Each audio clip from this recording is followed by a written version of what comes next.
I was raised on the west side of Detroit. I'm still residing in the metro Detroit area, and I'm a huge fan of the game of basketball. So my whole life, I've naturally been a fan of the Detroit Pistons. And the Detroit Pistons have become a franchise that has a very, very special place in my heart. When I first started doing YouTube, my hometown team, the Detroit Pistons, was the first team I started to talk about that showed me like I can actually do this. I'm making videos about the Pistons, and I was making videos about all NBA teams at the time, but when I would make videos on the Pistons, those were the videos that were getting views. Those were the ones that was getting likes, comments, and subscribers. So for that reason, they always have a very special place in my heart. And when I first started talking about the Detroit Pistons, I was kind of just being a positive fan, looking at what they were doing in the offseason, the NBA draft, free agency, and just being positive about what they were doing and speaking positivity into the upcoming season. And then when the season came around,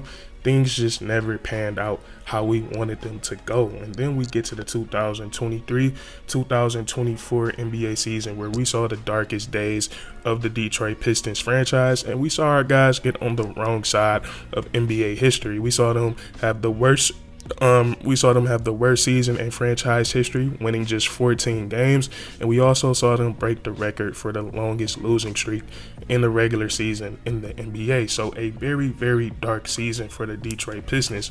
But why I love being a fan of Detroit sports, of the Detroit Pistons, is because they've just always been so resilient. And I don't think we've never seen, like in sports history, I don't think we've ever seen a bigger example of resiliency than the 2024-2025 Detroit Pistons. Because now we look at this team with the same core group of guys that was just on the wrong side of NBA history, what we just talked about. The following year, they were able to come back and get on the right side of the NBA history. Because we look at this year for the Detroit Pistons, it's been nothing short of absolutely positive, historic things happening for this team. And it's just like been historic things happening for individual players on this team, like the season that Cade Cunningham is having. He's not having no ordinary NBA season. And if it was up to me, no bias out the window, I look at the impact that he's having on the game of basketball, I look at his numbers, I would have Cade Cunningham as that second guard for the first team All-NBA next to Shai Gilgeous-Alexander. That's how great of a season that I think Cade Cunningham is having. This has been a historic season for the franchise. The Detroit Pistons are playing their best basketball since 2009. We go back to 2009, I was still in elementary school. So a big turnaround for the way that they've been playing. And then also they've made league-wide NBA history. We look at what the Detroit Pistons are doing this season. The Detroit Pistons have become the first team in NBA history they've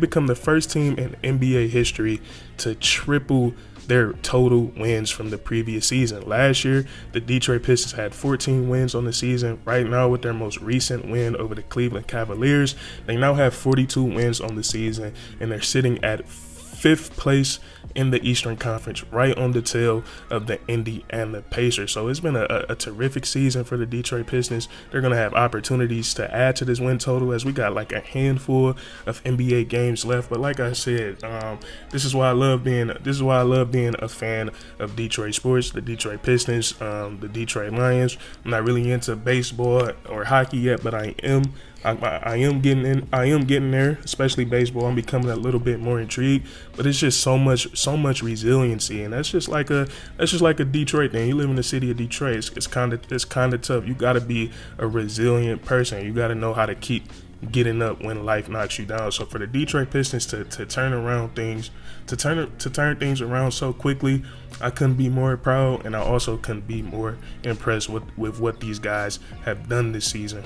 And in a situation like this, we most definitely give all the credit in the world to the players for going out there, for not only executing on both the offensive and the defensive side of the ball, but the Detroit Pistons, they play with a certain type of energy that if you don't match that energy that they're playing with, if you don't match that chip that they're playing with on their shoulders, you're going to go into the building and you're going to get the brakes beaten off of you. That's the type of team that the Detroit Pistons have become. They're so physical, they're so frenetic, and like that, they're very, you can see that they're very hungry. They're very pissed off about how last season went for their organization. They've been pouring that, they've been showing that all on the basketball court, home or away, all season long. So that's one thing I just love about the Detroit Pistons: the chemistry, the energy, and the execution. And then also, I just think we gotta look at the front office. We gotta look at the organization, because after the terrible season, the Detroit Pistons, after a season like that, you can go in so many different directions.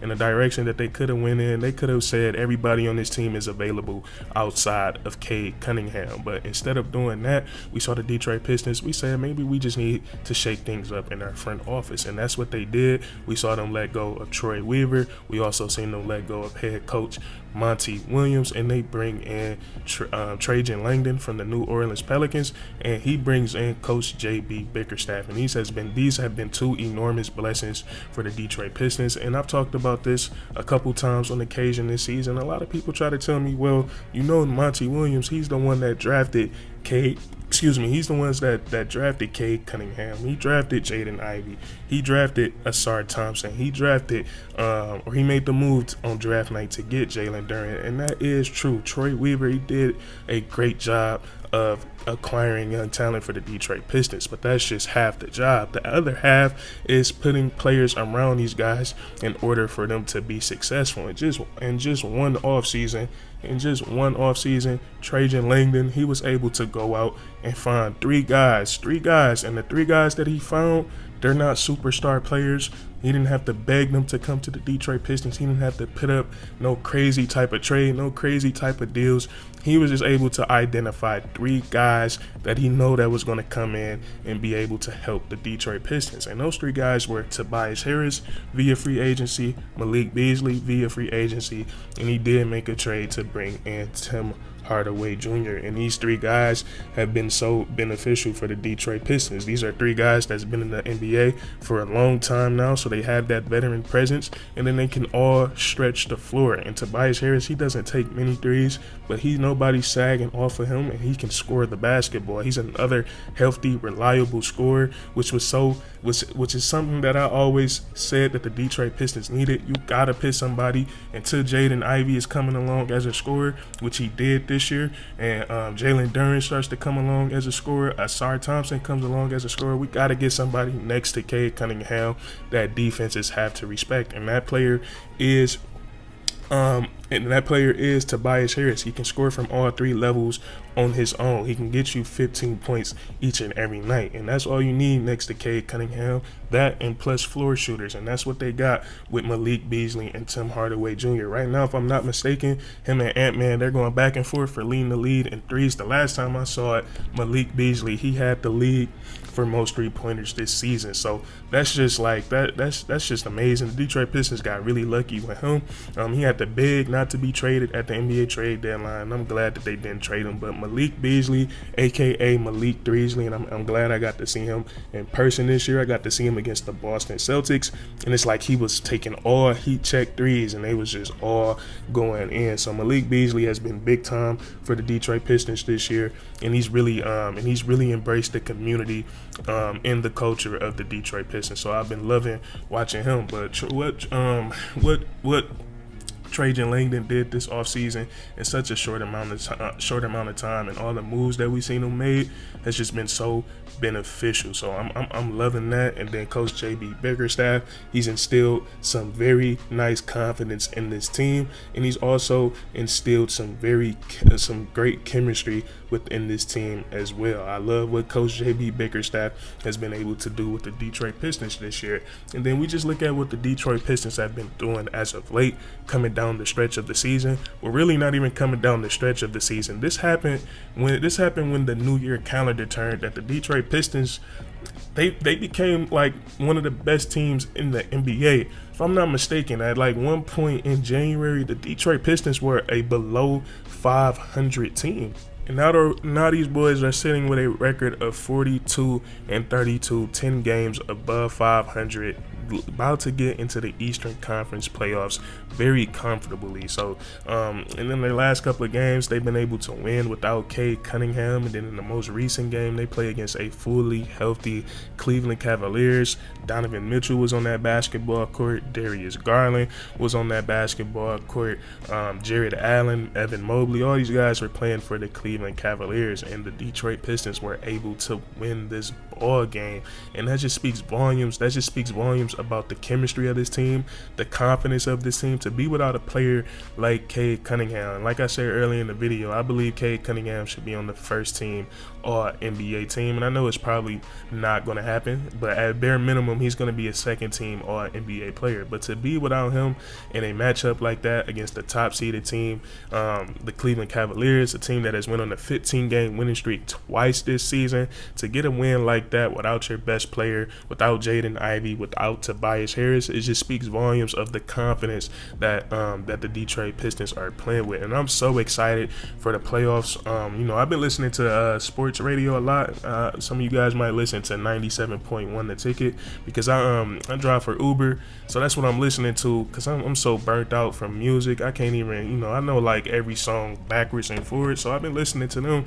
And they be talking about who they want to see in the first round, and I wouldn't mind seeing the Indiana Pacers. I think we could beat the Indiana Pacers. I know they have a lot of explosive offensive firepower, but I would love to watch us get into a 7-game series with them, just because of the encounters that we had with them this season, and to knock them out of the playoffs, it would make me very, very happy. But I think we could definitely make it a series against them. And then also Milwaukee, we don't know when Damian Lillard is coming back, so if we had to face them, I wouldn't be too worried. Also the New York Knicks, who we've been able to beat this season. I like the Detroit Pistons. I like them to make any season, any series in the first round of the NBA playoffs. I think they're going to make it very, very competitive. So I'm looking forward to the NBA playoffs this season, because the Detroit Pistons are going to be in it, and they're honestly one of the most like physically, or I should say, they're one of the most appealing teams in the NBA as far as like watching them. I think they're very, very entertaining. But I just wanted to say, like, this has been a historical season for the Detroit Pistons. These guys are going to go down as legends, because like I said, to go through that type of adversity just a season ago, and then triple your wins the very next season, hats off to them boys. They're playing some absolutely fantastic basketball, and I couldn't be more happier as a Detroit native and as a fan of the game of basketball. But that's what I want to talk about with you guys today. If you enjoyed, please leave a like, comment down below if you agree or disagree, and then subscribe for more weekly content. We do this all the time, man, and that's curtains.